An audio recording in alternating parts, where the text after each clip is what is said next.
I'm Thomas Davies. I'm a tech lead at Visionular. I work on video codecs and video processing. I've been in the industry for a good few years working on RTC applications and broadcast and so on, those kind of things. Well, welcome to the show, Thomas. It's really awesome to have you on Inside the VideoVerse.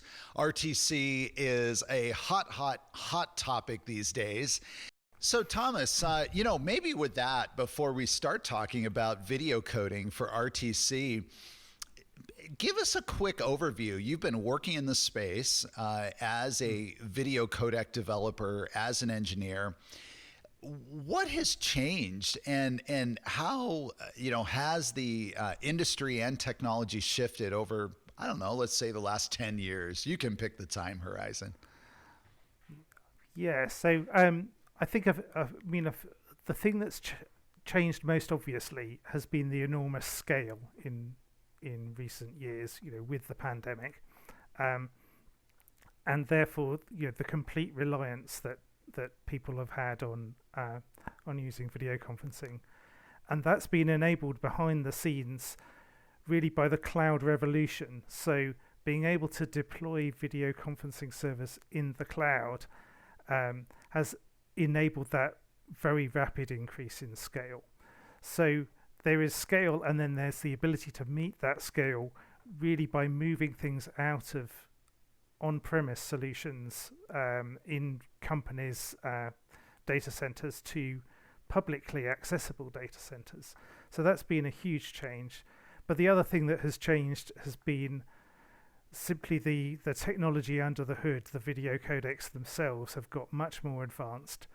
Conferencing for a long time has been stuck on H.264 and more recently VP8, but now new codecs like AV1 and to some extent HEVC have come into the picture, and those have really revolutionized what you can do with video conferencing in terms of quality. Yeah, it's definitely something that I have observed. And, so this episode, we're going to focus really on video coding for RTC. It's a very unique challenge. With RTC, of course, we are, by very definition, we're talking about real time, and real time not meaning like 2 or 3 seconds latency, but like 100, 200, 300 milliseconds latency. And that's end to end. So real time means a couple of things. It means being fast and being efficient, and for video conferencing, the encoders in particular are really fast compared with those other applications. But it also means hitting deadlines, and hitting many deadlines per second, every 30th of a second, and that's really tough to do when the whole thrust of video conferencing, of video coding techniques, is really about working out where to spend your effort. But in RTC, you can't spend lots of effort on one special frame and use that to predict all the others. You have to spread your effort around. So you have to hit those deadlines and still produce good video quality. And I think another aspect is that you have this not just very low latency, but you have lossy networks, because you don't have time to deliver a frame again. Once it's been sent out, it's gone. You have to make the best of it. So you have to be able to cope in a lossy environment, and that's partly a system feature to have that resilience, and there are system techniques that you can use to achieve that, but it's also about allowing your encoder to be configured to recover from losses. And I think the last thing that I'd add is a great deal of adaptivity, because networks change all the time, and the reason why you're getting loss is because there's congestion, and one of your responses to loss is that you might need to change your resolution, you might need to change your bit rate. So you need to turn that round on a dime. You need to adapt very quickly in a way that looks seamless to the receiver and does not cause disruption if you can.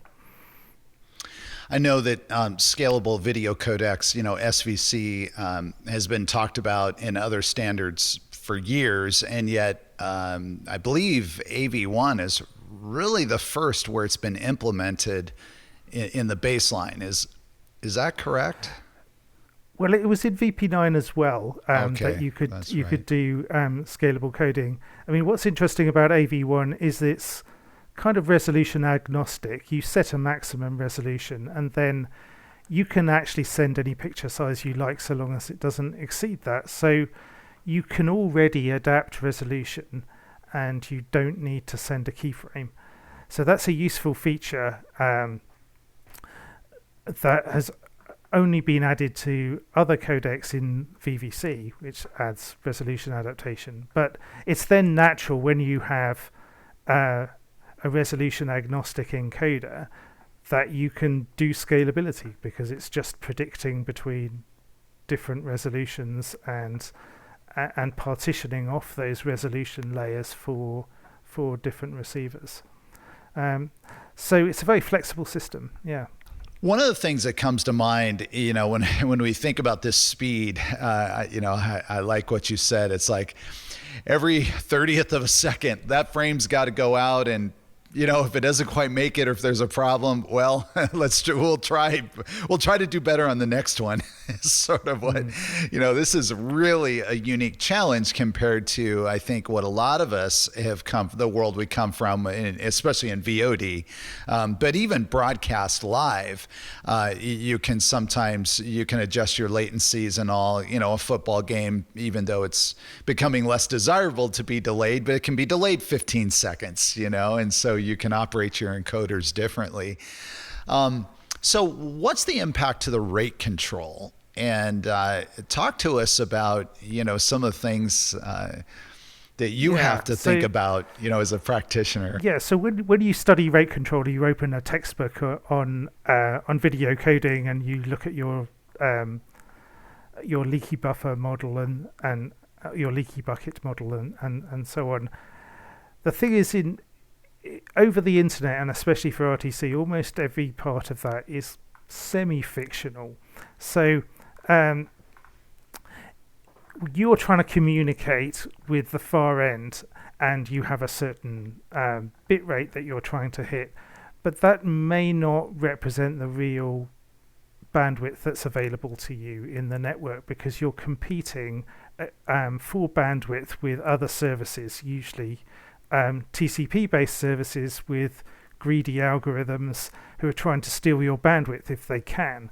So you may have an instantaneous bit rate that's fluctuating quite a lot. So that doesn't fit with the usual models that people have, and that speaks to the adaptation that you need. The other thing that is peculiar to RTC is that you don't get a chance to see the future. So you are proceeding as best you can in order to stay within your rate control limits, but the content may change completely, and you have to cope with that. Whereas in a VOD case, you get a scene change, you can code that a couple of times to work out exactly how best to allocate bits, but you have less chance to do that. There's some things that you can do. The other thing is that latency does not just come from coding time. It comes from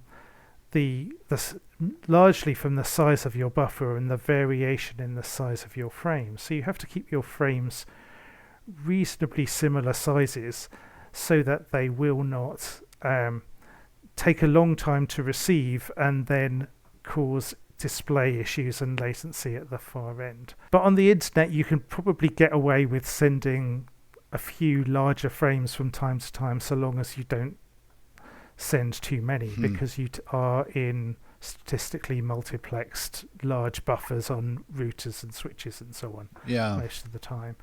But even so, you do have to keep the frame sizes pretty close to constant as much as you can to reduce that latency.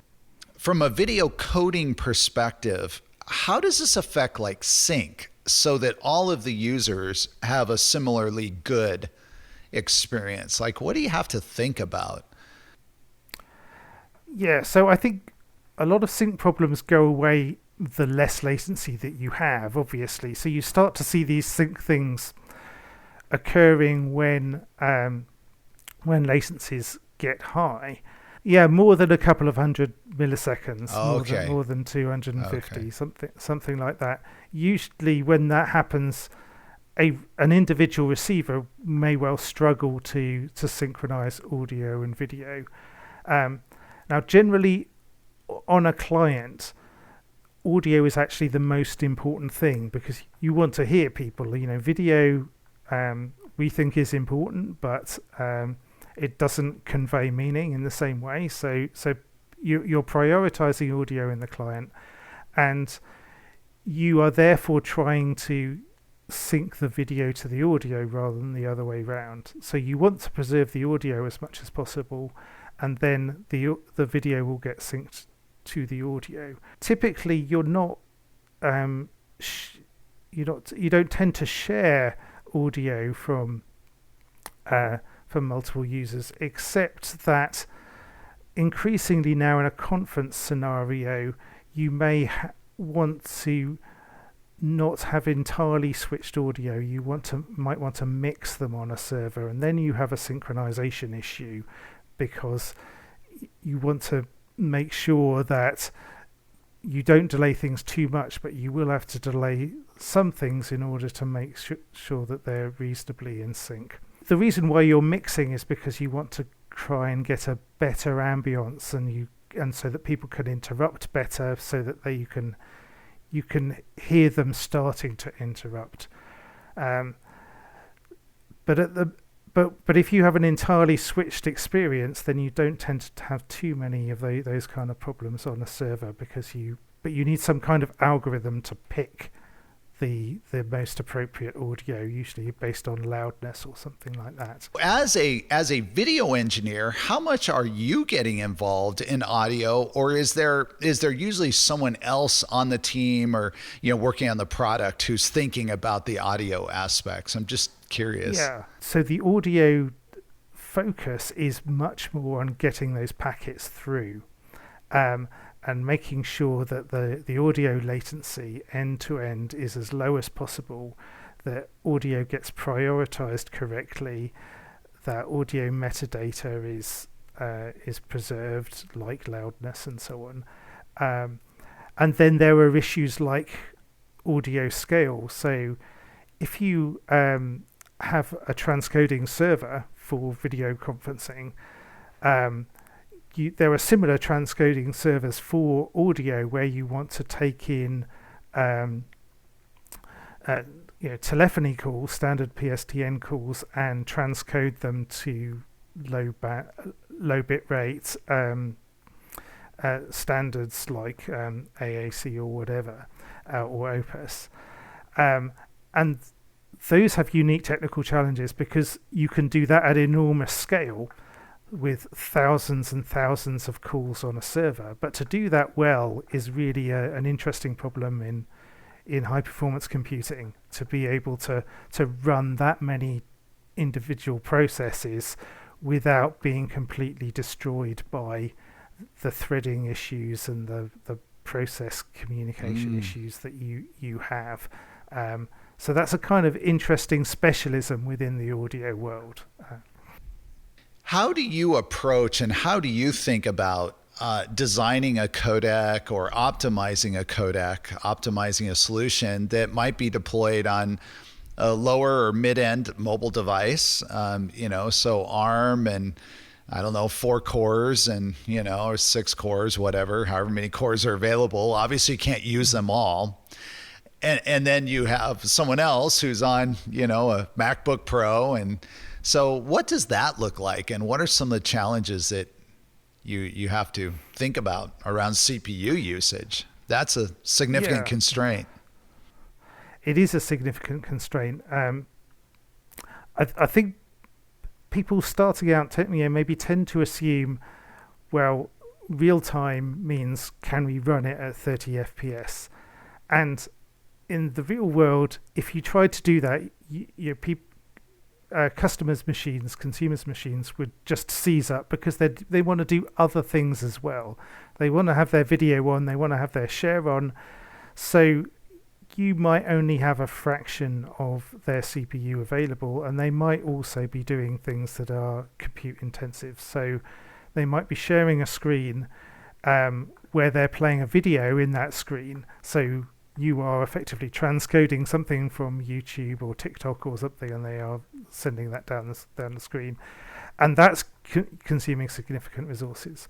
So you do need to be able to adapt your CPU, but also you just need to use not very much, and less than you might think from trying to achieve your 30 FPS. You actually have to achieve higher speeds than that. Then there is also the issue of worst case frame time.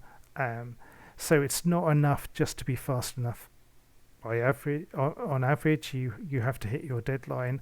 So you have to tackle your worst case frame time. And when the content can change completely, that can be very challenging. You have effectively a scene change to deal with. You have to produce some kind of video in that time, and that will mean from time to time the quality may need to dip in a way that it can't do on VOD, but you just have to accept that, and you want to minimize it. So you need to have many speed levels, and to be able to adapt between them, and you need those speed levels to be optimal for give you the optimal quality you can for the CPU that you have. So you're always in the space of trade-offs. So by contrast to say a VOD scenario where you're trying to give the very best quality video because it's going to be consumed many times, in RTC the video is disposable. It's consumed usually once.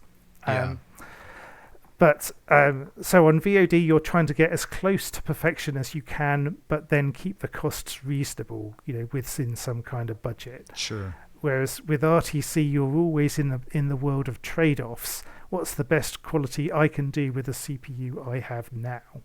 Which is a kind of different perspective. In the VOD world, of course, intra frames are our friend, right?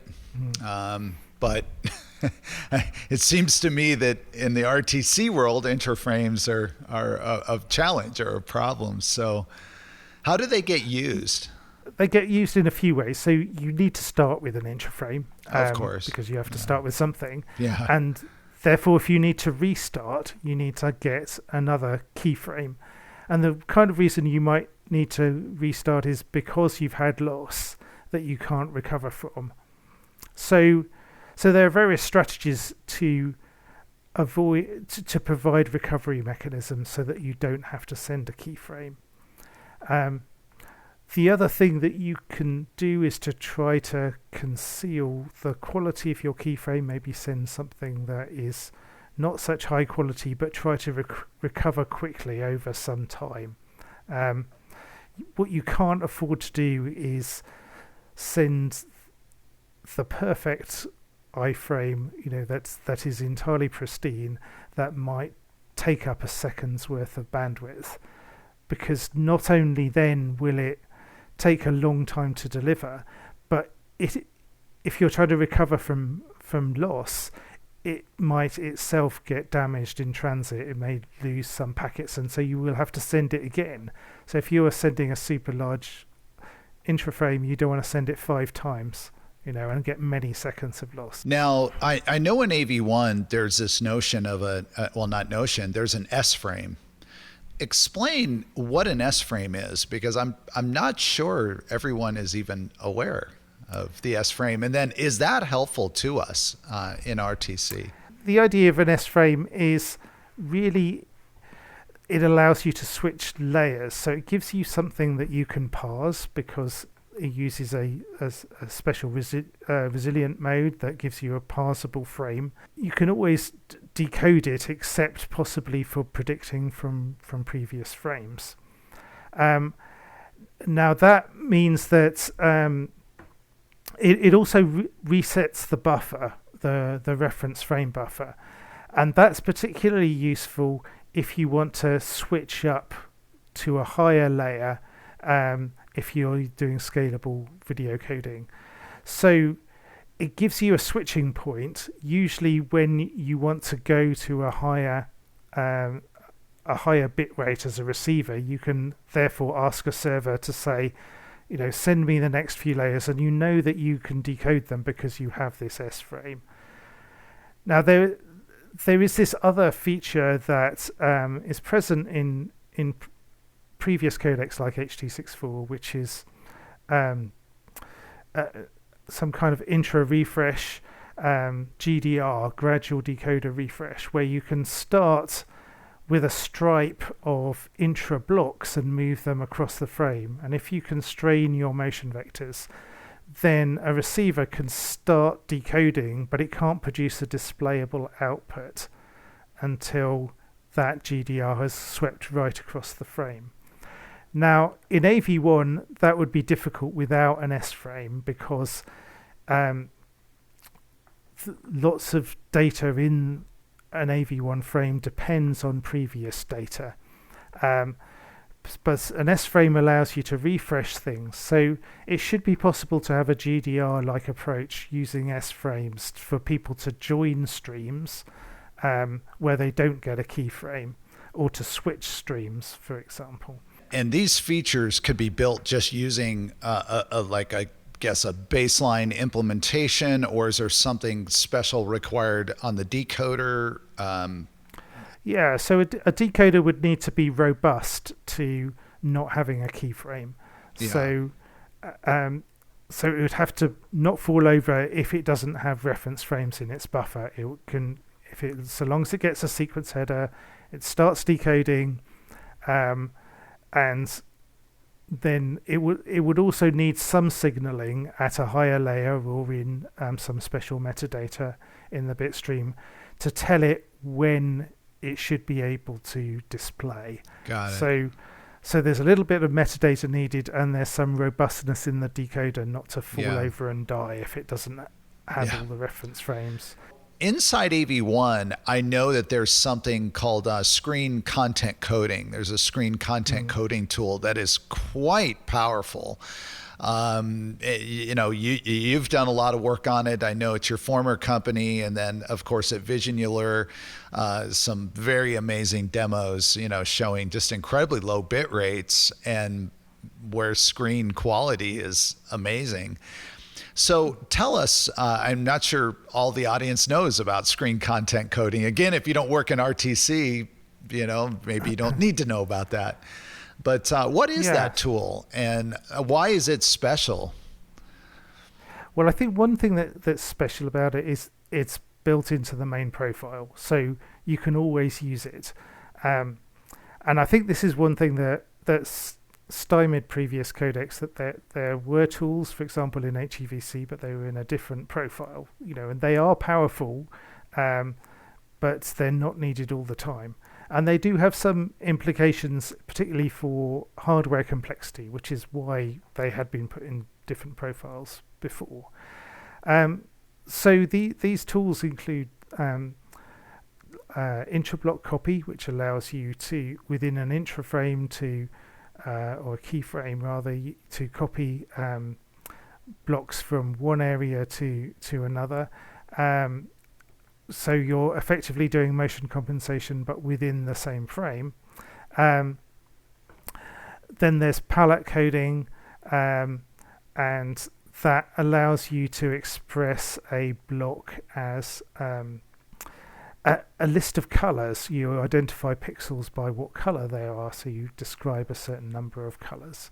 Then what's also useful is having a very wide range of transforms. So it turns out that the statistics of screen content of PowerPoints and spreadsheets and that kind of thing is very different to that of ordinary video, and in order to code it efficiently, different transforms are needed to decorrelate the data optimally, and those all make quite a bit of difference.